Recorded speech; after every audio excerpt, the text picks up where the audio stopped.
சத்தியம் அருமையற்றவருமாகிய இயேசு கிறிஸ்துவின் நாமம் மகிமையுள்ளதாகும். இந்த காலையில் கூட கர்த்தருடைய சமூகத்திலே தரித்திருக்கிற ஒவ்வொரு பரிசுத்தவான்களையும் தேவன் அபிவிதமாய் ஆசீர்வதிப்பாராக. நாம் வேதத்திலிருந்து ஒரு சில பகுதிகளை தியானிப்போம். 1 யோவான் 5ஆம் அதிகாரம் 4ஆம் வசனத்தை படிக்கும் பொழுது, தேவனால் பிறப்பதெல்லாம் உலகத்தை ஜெயிக்கும், நம்முடைய விசுவாசமே உலகத்தை ஜெயிக்கிற ஜெயம் என்று வாசிக்க கேட்கிறோம். தேவனால் பிறப்பதெல்லாம் உலகத்தை ஜெயிக்கும். இன்றைக்கு நாம் தேவனாலே இந்த உலகத்தை ஜெயித்திருக்கிறோம். ஒவ்வொரு மனிதனும் நாம் எப்படியாவது ஜெயிக்க வேண்டும், சாதிக்க வேண்டும், ஒரு உன்னதமான இலக்குக்கு வர வேண்டும் என்று ஆசையால் பலவிதமான காரியங்களை செய்து முயற்சிகளை செய்து முன்னுக்கு வருவதற்கு ஒவ்வொருவரும் அவரவருடைய திறமைகளை பயன்படுத்தி வருகிறார்கள். நாம் இயேசு கிறிஸ்துவை சார்ந்திருக்கும் பொழுது நம்முடைய ஜெயம் தாராக வரும். உலகத்தால் கொடுக்கிற ஜெயத்தை காட்டும் இயேசு கிறிஸ்து கொடுக்கிற ஜெயமானது முக்கியமானதாகவும் அது நீடித்திருப்பதாகவும் காணப்படுகிறது. நாம் ஒவ்வொருவரும் தேவனுடைய சமூகத்திலே கருத்து அந்த தேவனுடைய ஜெயத்தை பெற்றுக் கொள்வதற்கு பாக்கியவங்களால் நம்மை மாற்றிக்கொள்ள வேண்டும். இயேசுவானவரை கிறிஸ்து என்று விசுவாசிப்பவனும் தேவனால் பிறந்திருக்கிறார். பிறந்தவரிடத்தில் அன்பு கூறுகிறவனும் அவரால் பிறப்பிக்கப்பட்டவரால் பிறக்கப்பட்ட அன்பு கூறுகிறார் என்று வேதம் சொல்கிறது. நாம் ஒவ்வொருவரும் தேவனிடத்தில் அன்பு கொண்டு அவருடைய கற்பனைகளை கை கொள்ளும் போது தேவனுடைய பிள்ளைகளுக்கு அன்பு கூறுகிறோம் என்று அறிந்து கொள்கிறோம். தேவனுடைய கற்பனைகளை கை கொள்வதோ அவரிடத்தில் அன்பு கூறுவதாகும். அவருடைய கற்பனைகள் பாரதானிகளும் அல்ல என்று வேதம் சொல்கிறது. நாம் தேவனுடைய கற்பனைகளை எப்பொழுதெல்லாம் நாம் கடைபிடிக்கிறோமோ, அதை கை கொள்கிறோமோ, அப்போது தேவனிடத்தில் அன்பு கூறுகிறோம் என்று வேதம் சொல்கிறது. இன்றைக்கு நாம் உலகத்தாராக காணப்படும் பொழுது நாம் வார்த்தைக்கு வார்த்தை நாம் அன்பு என்பதை அனைவரும் பகிர்ந்து கொள்கிறோம். தேவனோடு நான் அன்பாயிருக்கிறேன் என்று, தேவனுக்கு பிரியமான காரியங்களை செய்கிறேன் என்று தேவனை நாம் மகிமைப்படுத்திக் கொண்டிருக்கிறோம். ஆனால் வேதம் சொல்கிறது, நாம் தேவனிடத்தில் அன்பாயிருக்க வேண்டும் என்றால் அவருடைய கற்பனைகளை பின்பற்றினால் மாத்திரமே நாம் அவரோடு அன்பாயிருக்க முடியும். நாம் தேவனோடு அன்பாக இருக்கிறோமா இல்லை வழி விலகி போகிறோமா என்பதை நம்மை நாமே ஆராய்ந்து பார்க்கும் பொழுது தேவனுக்கு எடுத்த காரியங்களில் நாம் முக்கியத்துவம் கொடுத்து தேவனையே நாம் சார்ந்திருக்கும் பொழுது, அவருடைய கற்பனைகளை நாம் கடைபிடித்திருக்கும் பொழுது நாம் உண்மையிலே வெற்றி சிறந்தவர்களாய் காணப்படுகிறோம். நாம் தேவனோடு அடுத்திருக்கும் பொழுது அவர் நமக்கு தேவையான காரியங்களை செய்து கொண்டிருக்கிறார். தேவனால் பிறப்பதெல்லாம் உலகத்தை ஜெயிக்கும். நாம் உலகத்தை ஜெயிக்க வேண்டும் என்றால் நம்முடைய விசுவாசம் தேவனுக்கு அடுத்த காரியங்கள் இருப்பது மாத்திரமல்லாது அவருடைய கற்பனைகளோடு நாம் ஒருங்கித்திருக்க வேண்டும். நம்முடைய ஒவ்வொரு சிந்தனைகளும், நம்முடைய செயல்களும், நம்முடைய வெளிப்பாடுகளும் தேவனுக்கு அடுத்ததாய் இருக்க வேண்டும். அப்படி இருக்கும்போது தேவன் நம்மை கைவிட மாட்டார். அவர் நம்மோடு கூட இருந்து நம்மை விசாரிக்கிற தேவனாகவும் நம்ம அன்பு கூற தேவனுமாக காணப்படுவார். வெளிப்படுத்தும் விசேஷம் 2ஆம் அதிகாரம் 26வது வசனத்தை படிக்கும் பொழுது, ஜெயம் கொண்டு முடிவு வரைந்தும் என் கிரியைகளை கை கொள்கிறவனோ அவனுக்கு நானும் பிதாவினால் அதிகாரம் பெற்றது போல ஜாதிகள் மேல் அதிகாரத்தை கொடுப்பேன் என்று நாம் வாசிக்க பார்க்கிறோம். ஜெயம் கொண்டு முடிவு வருகின்றோம் தேவனுடைய கிரியைகளை காட்சி செய்ய வேண்டும். நாம் உலகத்திலே பிறந்து நாம் மனம் திரும்பினேன், பாவ மன்னிப்புக்கு என்று ஞானஸ்நானம் பெற்றேன், நான் கிறிஸ்தவனாக இருக்கிறேன் என்று சொல்வது மாத்திரமல்ல, நல்ல போராட்டத்தை நாம் போராடுவது கடைசி பரியந்தம் நிலைநிற்க வேண்டும். நம்முடைய நம்முடைய வாழ்க்கையிலே நாம் செய்கின்ற ஒவ்வொரு காரியங்களும் தேவனுக்கு அடுத்ததாக இருந்து தேவனோடு கூட நாம் பிரயாணம் பண்ணி நன்மையான ஈவுகளை செய்து பிறருக்கு நன்மைகளை செய்து தேவனுடைய வார்த்தைகளுக்கு கீழ்ப்படியும் பொழுது அவர் நமக்கு அதிகாரத்தை கொடுப்பார். இந்த உலகத்தை ஜெயிக்கக்கூடிய அதிகாரத்தை நமக்கு கொடுப்பார். நாம் நிச்சயமாக நாம் எண்ணிய ஒவ்வொரு காரியங்களையும் கிறிஸ்து இயேசுவின் மூலமாக மீட்டெடுப்பதற்கும் அவரோடு கூட ஆளுகை செய்வதற்கும் இந்த உலகத்தை செழிப்பதற்கும் நமக்கு அதிகாரத்தை கொடுக்க தேவன் ஒருவரால் மாற்றுவதே முடியும்.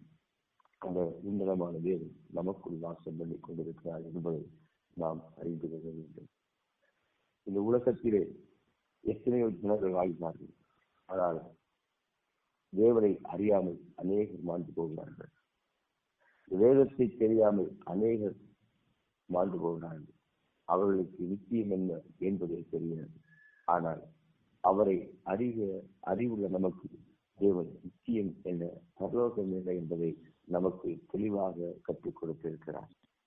அந்த தேவன் நமக்கு கொடுத்த இந்த சாக்கியத்தை நாம் மாத்திரமல்ல, நம்மை சார்ந்திருப்பவர்களுக்கும் அவர்களை குறித்ததான ஒவ்வொரு செயல்களையும் நிச்சயத்தை குறித்ததான ஒவ்வொன்றையும் அவர்களுக்கு கற்றுக் கொடுக்க வேண்டும். நாம் மாத்திரம் பரலோகம் சென்றால் போராது, நம்மோடு கூட இருக்கிற ஜனங்களையும் பரலோகத்திற்கு அவகாசியாய் நாம் மாற்ற வேண்டும். அந்த அதிகாரத்தை தேவன் நமக்கு கொடுத்திருக்கிறார். ஏனென்றால் நாம் கடைசி வரைக்கும் நிலை நின்றால் மாத்திரமே மற்றவர்களையும் பரலோகத்துக்கு நேராக கொண்டு செல்ல முடியும். வழியிலே நாம் லாக்டவுன் ஆகி நாம் பாதை மாறி சென்றால் ரட்சிப்பு நமக்கு கிடைக்காது. கடைசி பரியந்தம் நிலை நிற்கவும் முடியாது. தேவன் அவனவனுக்கு அருளிய வாக்கின்படியே ஒவ்வொருவரையும் அவர் நடத்த வல்லவராயிருக்கிறார். ஒவ்வொரு நாளும் தேவனுடைய சமூகத்திலே நாம் சரித்திருக்கும் பொழுது தேவன் நமக்கு கொடுக்கிற ஒவ்வொன்றையும் நாம் நேர்த்தியாக செய்யும் போது மேன்மையான காரியங்களை தேவன் நம்முடைய வாழ்க்கைகளில் செய்வார். யோகம் புத்தகம் 32 அதிகாரம் 13வது வசனத்தை படிக்கும் பொழுது, ஞானத்தை கண்டுபிடித்தோம் என்று நீங்கள் சொல்லாதபடி பாருங்கள், மனுஷரல்ல தேவனே அவரை ஜெயம் கொள்ள வேண்டும். ஏனென்றால் இன்றைக்கு அநேக என்னுடைய ஞானத்தினால் அவைகளை செய்வேன், என் புத்தியினால் அவைகளை செய்வேன் என்று எதிர்பார்த்துக் கொள்வதென்று வேதம் சொல்கிறது. ஞானம் என்பது தேவனால் கொடுக்கப்படுகிற ஒரு ஈவு. இன்றைக்கு ஞானம் அறிவு இரண்டையும் நாம் பிரித்து பார்க்கும் பொழுது, அறிவு என்பது நாம் படிக்கின்ற பாடங்கள் என்று பள்ளிகளிலே கல்லூரிகளிலே இந்த உலகத்திலே படிக்கின்ற ஒவ்வொரு பாடங்களும் நமக்கு அறிவை கொடுக்கிறது. ஆனால் தேவன் தருகிறது நமக்கு ஞானமாக இருக்கிறது. எப்பேற்பட்ட அறிவுள்ள மனிதனும் அவன் ஞானம் தேவன் கொடுத்த ஞானம் இல்லை என்றால் அவன் சீராக எதையும் செய்ய முடியாது. உலகத்தில் படித்தவர்கள் அது அறிவு மாத்திரமே, ஆனால் தேவன் கொடுக்கின்றது மாத்திரமே ஞானம்.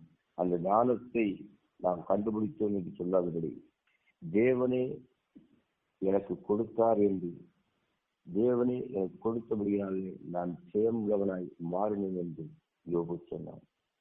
பிரியமானவர்களே, நம்முடைய வாழ்க்கைகளில் தேவன் கொடுக்கின்ற ஒவ்வொரு நாளும் அதை பிரயோஜனப்படுத்தி தேவனுக்கென்று நாம் வாழ வேண்டும். மேலும் மனுஷர் ஒரு ஆவி உண்டு, சர்வ வல்லவருடைய சுவாசமே அவனை உணர்வுள்ளவராக. பிரியமானவர்களே, நமக்கு தேவன் ஒவ்வொருவருக்கும் தேவனுடைய ஆவியை கொடுத்திருக்கிறார். அந்த சர்வ வல்லமை உள்ள தேவனை அவற்றை நம்மை சீராக நடத்தவும் அவருடைய பாதையை நடத்தி நேர்மையான வழியை காட்டுவதற்கும் தேவ கிருபை இருந்தால் மாற்றமே அவைகளை செய்ய முடியும். நாம் ஒவ்வொன்றையும் நம்முடைய பலத்தினாலும் பராக்கிரத்தினாலும் நாம் செய்ய முடியாது. தேவன் கொடுக்கிற ஞானம் இருந்தால் மாத்திரமே அவைகளை செய்ய முடியும். தேவன் இந்த உலகத்தை ஜெயிக்க வேண்டும் என்று நமக்கு அதிகாரத்தை கொடுத்திருக்கிறார். அந்த அதிகாரத்தை பயன்படுத்த வேண்டும் என்றால் நமக்கு போதிய ஞானம் தேவை. அந்த ஞானம் எப்படி நமக்கு கிடைப்பது? தேவனுடைய சமூகத்திலே தரித்திருக்கும் பொழுது அந்த ஞானத்தை நாம் பெற்றுக்கொள்ள முடியும். தேவனுடைய சமூகத்திலே தரித்திருந்து அவரை வேண்டிக் கொள்ளும் பொழுது அந்த ஞானத்தை நாம் பெற்றுக்கொள்ள முடியும். இயேசுவால் அவரை கிறிஸ்து என்று விசுவாசிக்கிற எவனும் நாம் அவரை விசுவாசித்து தேவனால் திறந்திருக்கிறபடியாலே அந்த ஞானத்தை நாம் பெற்றுக்கொள்ள முடியும். அன்பை நாம் பெற்றுக்கொள்ள முடியும். ஞானமும் அன்பும் நம்மளுக்கு இருக்கும்போது மற்றவர்களுக்கு அன்பாக பேசவும் அருமையாக பழகவும் அவர்களை தேவனிடத்தில் வழிநடத்தவும் நம்மால் முடியும். மாறாக அவர்களுக்கு ஒவ்வொருவருக்கு விரோதமாய் நாம் சேவைகள் செய்வோம். ஒவ்வொருக்கு விரோதமாக நாம் போகும்போது நாம் சீரான முறையில் தேவனை தரிசிக்கவும் தேவனோடு மக்களை நடத்தவும் முடியாத ஒரு இயலாத காரியமாய் காணப்படுகிறது. பிரியமான தேவனுடைய பிள்ளைகளை நமக்கு கொடுத்திருக்கிற நாட்களிலே நாம் வெற்றி பெற்றவர்களால் சேம் கொண்ட ஒரு வாழ்க்கையை நாம் வாழ வேண்டும். ஏனென்றால் தேவன் நமக்கு அந்த அதிகாரத்தை கொடுத்திருக்கிறார். அவர் கொடுத்திருக்கிற அதிகாரத்திலே இந்த உலகத்தில் வாழ்கிற ஜனங்கள் ஒவ்வொருவரையும் நாம் வழிநடத்த வேண்டும். கிறிஸ்துவுக்கு நேராய் வழிநடத்த வேண்டும். அவ்விதமாக நாம் வழிநடத்தும் பொழுது தேவன் நம்மை புரிய கொள்வதாய் காணப்படுகிறார். நம்ம மகிழ்ச்சி அடைவதாய் காணப்படுகிறார். அவருடைய சித்தம் இந்த பரலோகத்தில் உள்ள பூலோகத்துக்கு செய்யத்தக்கதால் அவர் ராஜ்யம் இங்கே சுற்றி எழுப்பத்தக்கதால் நாம் ஒவ்வொருவரும் கிறிஸ்தவர்களாக இருக்கிற ஒவ்வொருவரும் தேவனுடைய சமூகத்திலே கருத்திருக்கிற ஒவ்வொருவரும் அதற்காக நாம் பிரயாசப்பட வேண்டும். ஏனென்றால் காலம் நெருங்கி செல்கிறது. தேவனுடைய வருகை மிக சமீபமாக காணப்படுகிறது. கடைசி நாட்களிலே வாழ்கின்ற நாம் நம்மால் இயன்றவரை தேவனுக்கு முன்பாக சாட்சியுள்ளவர்களாக இருந்து தேவனுடைய கடுத்த காரியங்களை முக்கியத்துவம் கொடுத்து அநேகரை தேவனுடைய சமூகத்திலே நடத்த நாம் ஆயத்தம் உள்ளவர்களாய் காணப்பட வேண்டும். நாம் பின்மாறி போகிற வாழ்க்கை தேவனுக்கு பிரியமில்லை. எல்லாவற்றிலும் தேவன் நமக்கு கொடுத்திருந்தும் தேவனுக்கு எடுத்த காரியங்களை செய்யாமல் அவரால் எல்லாம் செய்ய முடியும் என்பதை நாம் நினைத்துக் கொள்ளாமல் நாம் மனம் போல போக்கை சென்று கொண்டிருந்தால் நம்முடைய வாழ்க்கை பாழாவது மாத்திரமல்ல, நிச்சயத்தை அடைய முடியாமல் நாம் சென்றிருப்போம். நம்மை நாமே ஆராய்ந்து பார்க்க வேண்டும். வேதம் சொல்கிறது, நாம் ஒவ்வொருவரும் இந்த வாழ்க்கையில் உலகத்தில் ஒரு சாதாரண மனிதனாக பிறந்தால் நமக்கு நிச்சயம் ஒன்று இருக்கின்றது. அதுதான் நிச்சயமான ஒன்றாய் காணப்படுகிறது. அந்த நிச்சயத்தை அடைவதற்கு நாம் நம்மை நாமே ஆயத்தப்படுத்திக் கொள்ள வேண்டும்.